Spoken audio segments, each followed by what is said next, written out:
Dude, breaking barriers. Right? Language barriers. You break it, you break the walls. So it's figuratively and in game. Exactly. But chat, if you don't understand someone, don't break walls. No, Just break the language. thesaurus. But that's kind of just for English. Yeah. Still. Guangzhou, first pick again. Wow. Kalia, Yushin Eve, bad again. Yuzong, first pick again. Zone 1, will they change up this time? Will they get something like a Lunox early? But no, they go for the lands as well as the Gatot. So far, same openings. 3 picks, same as game 1. Will GCG go for the Lunox again? They will. Joy? And Joy. So this is, Same if it ain't broke, don't fix it from the side of GCG. Damn. How will Zone play this out, though? Is it doesn't- Lapu again still? I mean, the Lapu was pretty good. Bankai was Dude, doing a really good job on it. I feel like take Kurita or Kimi. Because those two were banned out. You gotta prioritize the mid lane now. Exactly. Yeah, Because I think- you know that Kenny did okay as a far side. But you know even Kenny is like, bro, if I had something else. That wasn't my game at all. my game, yeah. So if they do change that approach, I like that idea. And Zone seems like they're taking their time here in that last pick before the second phase. So they might go for that mid lane pick. That they should go for that approach. I feel like Kimi is safe enough. I prefer Kadita, but it's kind of a acquired taste. But yeah, I can go for the Kimi. Yeah, so the Ruby is definitely something that Guangzhou Gaming have to ban out now. Okay. The Ruby can definitely be a threat. In the previous game, they banned out Kadita and Kimi, so now it's pretty open for Guangzhou. They should. So now, Zone, I think they're trying to at least play around the mid lane now that there's Kimi is in play. But it seems like the approach can be the same from the side of Zone. They ban out the Hilda and the Cho last time around. Yep. And I don't see any reason to change, even though the high loss was pretty strong. It wasn't really the game changer, right? It wasn't the one that really punished their rotations. Yeah, so far, so good. At least for drafting-wise for Zone, there's definitely adjustments. They're taking their time here. If not the Cho, they definitely can go for another roam ban. But you mentioned the Ruby earlier, America. It will go through, but it seems like it will be the same bans in the second phase for Zone as well. No Cho, no Hilda, just full respect. Yeah, just the high-lows again probably for May. Yeah. And then last pick, I wonder what I was going to play. Probably Freya again. Yeah. Thing is now for Zone, it looks like a CC angle if there's no Ruby. I think Guangzhou are going to actually ban it out though, right? Because then you have CC Gatot, Brave Peel, you play the front to back with the Kimi. Yeah, other than CC, not entirely sure. Maybe they can still go for a Lapu, Esme. Yeah. There's still quite a few fighters, but Zone did have a good game with the Harif. I wonder if they want to force it out again. Because they lost not because of the Lunas, it's really just because of that Joy. I am not the only one. Okay. What is going to be the change here? That's a really good ban as well though, by the way. Like, that's the only thing that can really stop the Joy in the early game with Yuzong. So, there you go. Good stuff. Definitely a hero that can break the momentum, that Phoveus. So now, Zone, what are they going to prioritize during the second phase? What do they need? Do they have enough crowd control? Is my question, right? Sure, the Gatot Kacha has AOG, there's Traction Pulse, but is it enough to, change team fights? Previous game, they did pick up the Harif here. I can see an angle for sure, picking up something like a CC, and that hides where the CC is going, right? But no, they're going for that Harif. Probably worried, what if it gets taken away, and just want to see the full matchup before committing to your EXP. So is this Freya again, or do they try to swap things up with like I think it should just be a Freya again, right? It's the same matchup If again. it ain't broke, don't fix it. There are changes though, right? Like with the Kimi, it's not as vulnerable as the Farsa, in a way. Yeah, because again, we don't see marksmen so far. Yeah. We just don't For know. GZG. Yeah, exactly. So we just don't know whether it's just going to be that all the way through, or they're just hiding that for this kind of moment. Because going up against a Kimi, I would argue they already have enough dive. But some people that you ask, they will say it's never enough dive. And this is quite a big difference here now with the Tigreal as well as the Granger. Probably just forcing out that Kimi to make sure that he uses the Purify and the Lapu gets picked up. Owl is on a marksman. Yeah. I said before, I mean, in my own tier list for wild card, I said the best gold laner on marksman in the meta, in the wild card is Owl. So he hasn't played the marksman, but now finally we get to see him on a marksman. I want to see how good he is again on the Granger. Has the fighter meta changed his playstyle completely for him to not be able to play well on the marksman, or has he been saving his cards all this time? We might get that answer. We will get that answer here in the second game. It's round 2, GCG end zone. You can see here from the composition, it's quite even from both sides. Yeah. There are opportunities for me to really pop off because Kenny is using that Purify. Now, ladies and gentlemen, we're about to jump into game number 2. Game 1, it was base to base. They showed an amazing game. Can they keep it up? Can they actually make it better for game 2? Let's welcome to the land of dawn. Ladies and gentlemen, will GCG double their lead in the series, or perhaps we might see an equalizer from Zone? Let's see it. It is concerning though, right? Because yes, the Tigreal forces out Purifies, but now that you have Purify, that means it's going to be very easy for you, Zong, for even the Granger to lane against you. You're not as much of a threat without the Flicker. Early Petrified already for Modi as well. Just a chunk HP on towards that Lapu. Xing immobilized. Yeah, he's gonna have to Flicker. Early Flicker burnt out here, but look at Cannonale, dude. He's so busy. 2 green camps taken over for Cannonale.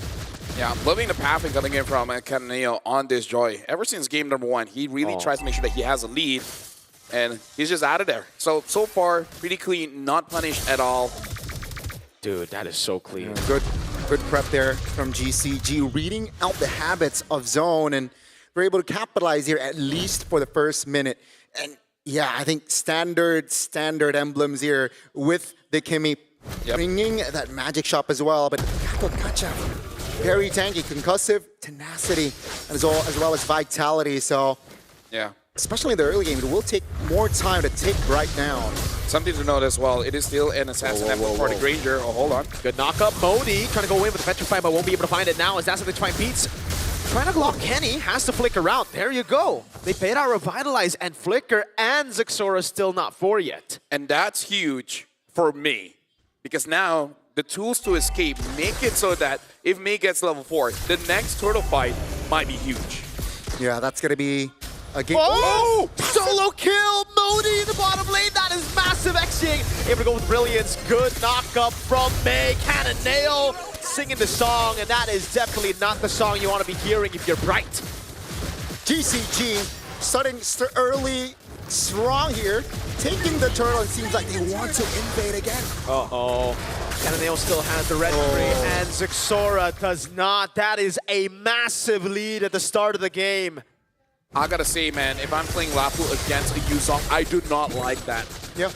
Like, before level 4, there's legit nothing I can do. I just gotta stay behind my turret like a good boy and then just throw my swords and hope that I get a last hit. The fact that Modi got that 1v1 and now a 1 level difference, it's big, but he can redeem himself if he gets a good catch. But this kind of lineup, I think, is going to be very difficult for him to catch. Yeah, I think there was a big miscalculation there at the bottom side. That's a taunt, though. GCG jumping in. Oh, man, implosion. But oh, no! Zixora dashed into the knockup! Cannonale under turret will fall. But Marcellus Xing will find a kill, though, so it is value. 2 for 1, and there's no shutdown on Cannonale.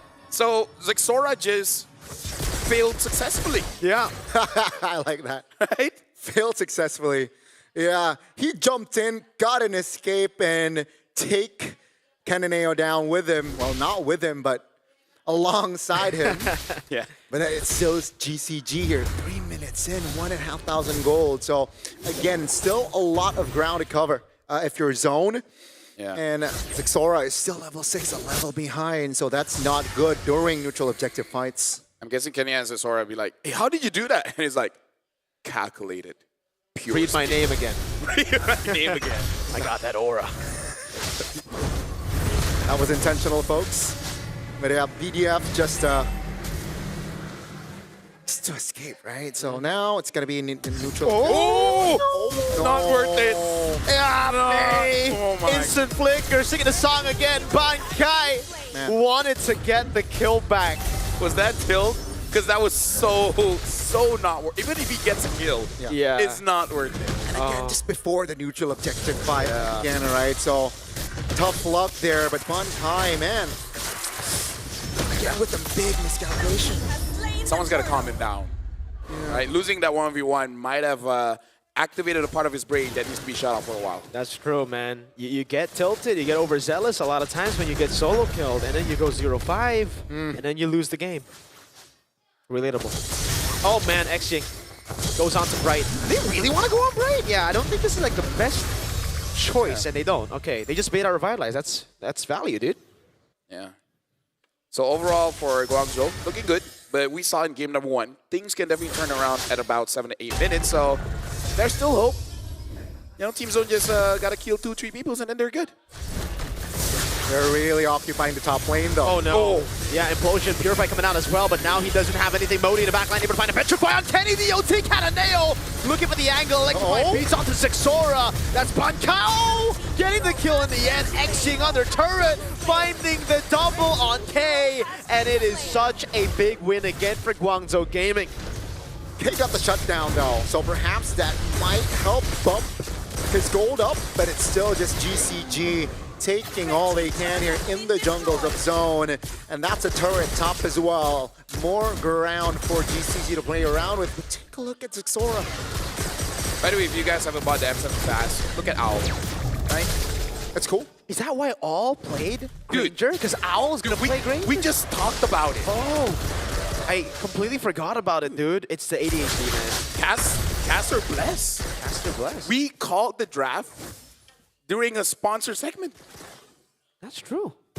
We're kind of good. It's almost like a deal for it, John. Back up. Yeah. They should raise maybe just a bit more. Maybe a lot. Just like a, Maybe a lot, you know? No. maybe a car or something. Oh, I would love that. Yeah. But anyways, right now, again, Team Zone, they're looking okay. Just play around K. K can give you that miracle. Can he do it though? Yeah. Can he do it with the Purifies up? Yes, he can. Oh, yes he can, May! What an implosion, and then the Petrify! It is beautiful from Guangzhou Gaming. Right as the AOG out, Zixora has the aura, but he cannot deal with Cananeo, who's on a killing spree. And now Owl looking for the next, or actually his first Sky Piercer stack. He's still 0-0-4. Man, again, the coordination has been so on point. The calls has been precise here for GCG. They lose 2 members, but it doesn't really matter. They got the final turtle, and Zone, it's just looking from bad to worse from here and out. If they're not able to stop the momentum, GCG, they might double their lead here in the series. Let me just say, as a roamer, I'm pretty sure the roamers watching this game right now, they're like, where's the instant replay? Let us watch that again. I wanna watch that again. in, get the implosion. Again, you were setting it up before the fight even happens. Can they even do it? Uh-oh. Yes, they can. Oh my D. Oh, my CC mute. Okay, he gets out. He gets a turret down below, but now it's a 1v1, and it's Cananeo, who is so far ahead of him. Zixora with Phantom Execution able to clear out the wave here, so there's not going to be a turret take, at least for now. But yeah, Cananeo will get a turret down below. More turret down. Oh, Zixora still able to get that purple though. So yeah, 4,000 gold here practically for GCG. Team Zone, and they're just like game 1. No. Great Petrify. Oh, Kenny solo. Owl can't get the last shot in. Zixora with Phantom Execution back. That's a flicker out from Xing. Taking a bit too many shots on the turret, but he gets a tier 1 for free, so that's all G. Something we got to talk about is that we see the effect of losing that 1v1, what it does to you, and look at the fact when you win that 1v1, man. Oh yeah, Dude, Modi this game, man. He's in his prime. He's a 0 brother. That's his name, by That's the way, his folks. name. That's Mo. Mo is 0. D is brother. Wow. And May wants to bait out AOGs. It's kind of like, hey, may I come in? Modi. Mo No, that's not really an answer, but you know, I tried that. Yeah. Good It's attempt. kind of like asking Team Zone, because, you know, zoning people away, it's like me, I come in. Okay. I see you. I see you. I would say 10 out of 10, but No. Zeta are out. No, we start with 2. And then we jump up. Okay. I like that. I like that idea. Modi has the Hunter Strike and the War Axe, so yeah. That's, I think, more than enough at this stage, right? 9 minutes in, you're enough to tank and also engage with that Yuzong. But man, I like the control again from GCG, not forcing unnecessary fights, controlling the far lane in the most time. And take a look at the Lord. It melts down with the help of Xing. That's one of the big advantages when you do have a Lunox, man. It makes it so uncontestable by your opponents, right? Because even if you want to go in, the chances of you getting that Lord, Turtle, whatever, it's so low. And now Ying having that Wishing Lantern as well. Team Zone, they need a big setup. K is waiting for that setup. It doesn't matter if it's coming in from Kenny, Bright, Bankai. But with the difference of items here that Guangzhou Gaming has, they have a lot of shred. Whoever goes in, I feel like Team Zone, minimum 2 will go down. Yeah. Especially with the gold being this huge of a gap here. Zone's gonna struggle. GCG seems like they will be more direct though, right? Game 1, mind you, 10 minutes in, they start to lose control. Zone got something here in this phase, but it seems like it's a different game. GCG, more direct, more discipline. And that's why Zone is struggling to find an equalizer or a trade. Let's see though, GCG, they might take a base turret or two. Holy shield, right? Just trying to hold on. Now the Holy Shields, all 3 of them have been taken down. Pressure Pulse only gets 1. Oh, Zaman force 2 on May. That's going to be down, and they have another wave to play with. Yeah. So right now, Team Zone, funny enough, they actually look way better when they did have that Farsa. Yeah. Because at least that's a lot of immediate damage. With the Kimi, not so much. Kimi, you kind of want to establish that pressure early and then just poke people out. That's a lot of damage while you're saying it on Kenny. And now Xing tries his best to go for the assassination. Owl will be able to siege this down. Explosion from May! AOG coming down now as they lock Modi and May down, but it's just the frontliners. Kataneo in the back again, finding the unstoppable. Back low. Owl trying to go for the snipes, gets a double. And I don't think Team Zone can come back from this lead. The coordination was beautiful. Kataneo in the back, Owl keeping his distance in the back as well, just free hitting, and Zone, they're in trouble. Xing jumping in over on Kenny again, has brilliance, will be able to pop it in. Bankai with a 3-man stun, Owl's able to get away, but he will fall in the end. It is a kill though, however, to Modi, and they get a base turret. No, actually, never mind, just the bottom lane. I thought they would get more. I would say, Team Zone, take what you can get. Yeah. Right? At least the game is not over yet. If you're able to, I don't know how, but stall it out by 10 more minutes, maybe you can have a miracle team fight win, and then you can win it out. Because as of right now, this is so different from game number 1. Yes. Guangzhou Gaming, they just look a little bit better when they have a marksman. Weird, that one. Modi. That's actually a really good poke on Modi. They need to do this if they want to win out the fight on Lord. Yeah, I think both teams will take it slow, wait for their spell to go back up here. So expect a slower time here. They do understand that they have a base turret in the bottom side. GCG will be happily to perhaps bait out a couple of players. Yep. Question is, Zone, I don't think they can contest, so that's why Lancelot is rotating towards top. My question is, who's going to stop Kataneo? Right, he's died twice, sure, but if he's there, K is, and K wants to be there. So they got to figure out a way how to stop Kataneo. There's a lot of threats from Guangzhou, but Kataneo has to go. Yep. No real, like, insta-locker here, right? Composition-wise from Zone. It's got to be perfectly timed.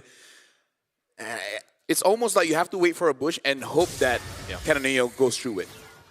That's why Ruby Phobia's ban was amazing. Yeah. Yeah. Again, it feels like game one, where Kananeo was able to just find this angle to take the damage dealer down. And now we can see item check. One more item for Kananeo to be full. And there you go. He has the glaive in time. So that's a full item joy. And perhaps this might be the final push of game two. The good and bad is the fleeting holes, like sword taking way too much damage from Mao. Yeah, so much damage under that Sonata. Base turret taken down in the mid lane with the bottom lane already taken out. The Lord's going to be marching into the base, and that's, again, a free turn up top. He's on force already. May jumps in with the implosion, finds Kenny. He is able to flicker out back to the fountain now, but Bright's going to be very, very low. DOT taken down as Modi finds the Petrifying. The Lord is on the base. Sora kited the AOG from Bright into the shove from May, and that's another Sky Piercer stack for Owl. Right now.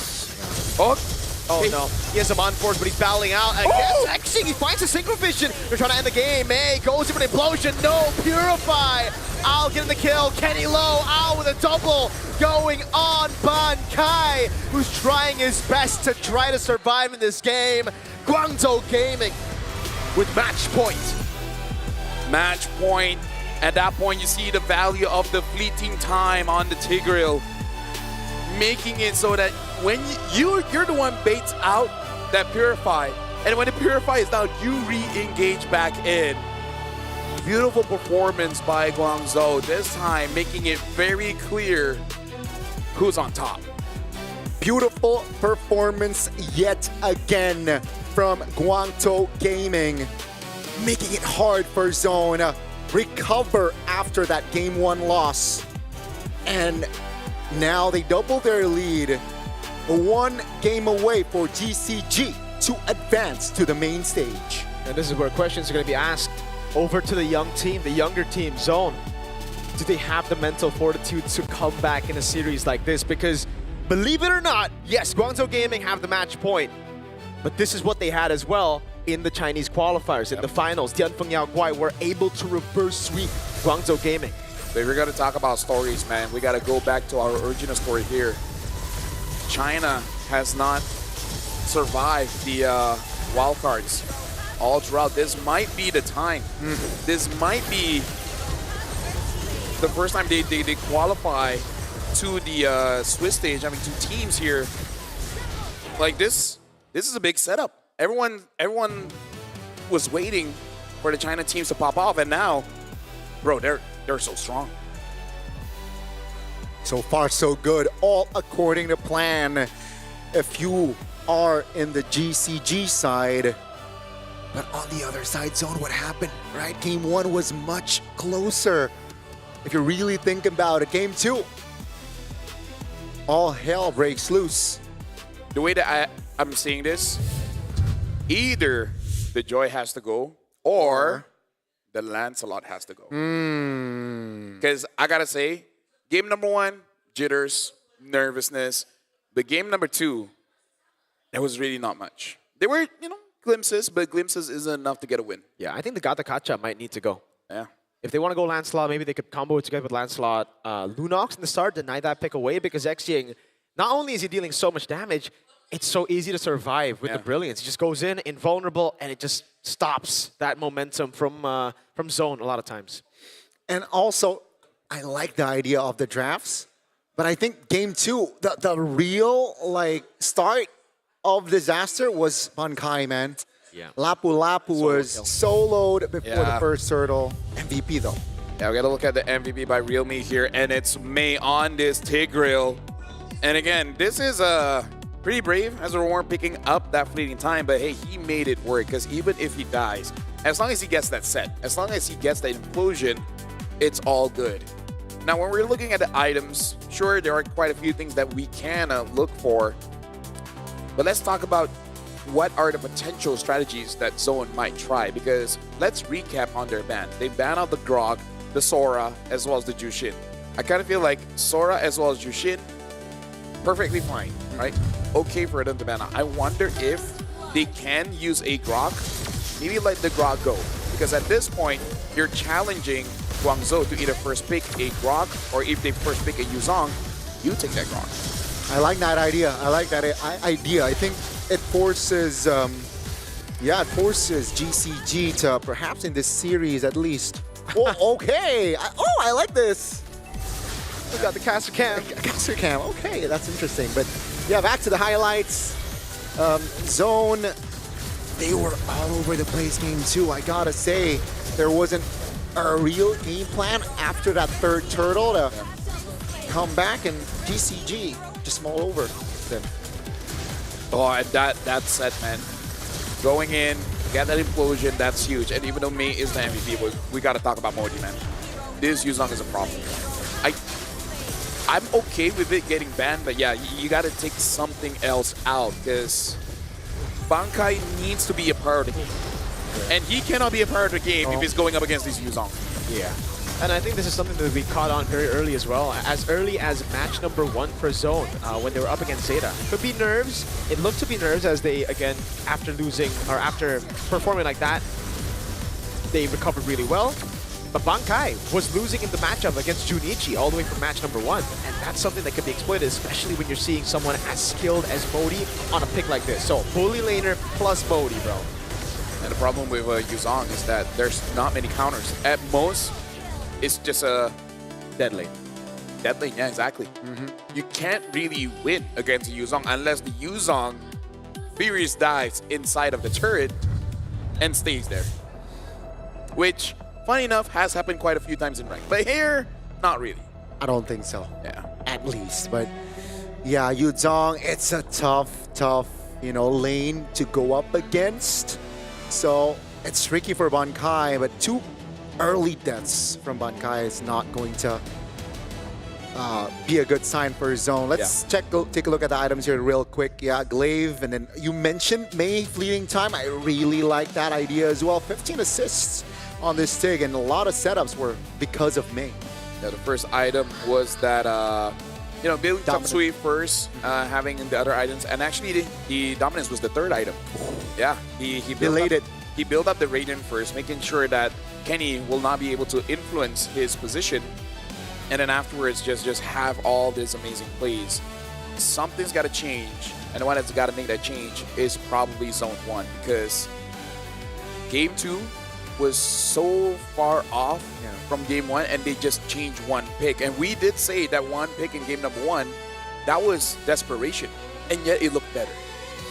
Yeah, the Farsa pick, keep in mind, folks, it was picked Game 1. Game 2, the adjustment was made by Zone, picking up a mid lane in the first phase, but their outcome was still the same. Yeah. So it's 2-0. I don't know. And again, this is the reason why I would say Guangzhou Gaming, every time they're on red side, they're the ones to ban out Yuzong Lapu. Now you see why, right? Because like when they're on blue side, they prioritize the first pick on Yuzong if it's not banned out. Yeah. I think even if Yuzong's banned out, probably Lapu Lapu then. They just want a playmaking pick on Modi so they can control neutral objectives. Yeah, this is why identity is important. You know your strengths and weaknesses, and you play around it. And this is where we see amazing preparation coming in from teams.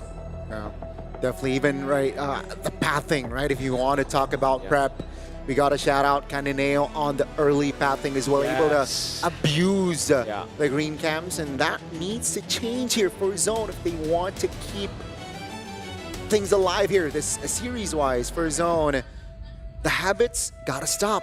They gotta play unpredictable here for Zone. I would say unpredictable, but at the same time,